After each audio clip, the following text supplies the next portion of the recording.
Ito na ito mauli. Din blastaran ng mga tahong.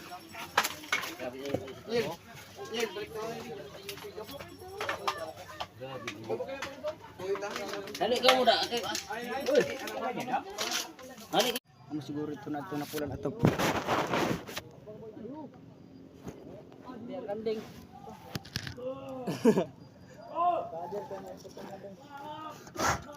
Kapit ito na kanding. Ito nakagrabe pa na hapo. Ay grabe na ano. Aran ipot. Ayun mapas ko na dijil. Walang sirungan. Di din matantahom na init. Para agad palagan. Ada sila nagagi sa kahoy oh. Sinda. Sa kahoy sila nagagi. So paghalak mga kamot sa katanganan. Ada sinda sa kahoy nagagi. Ay at may horataas pag junod yung galit dyan. Ralaho.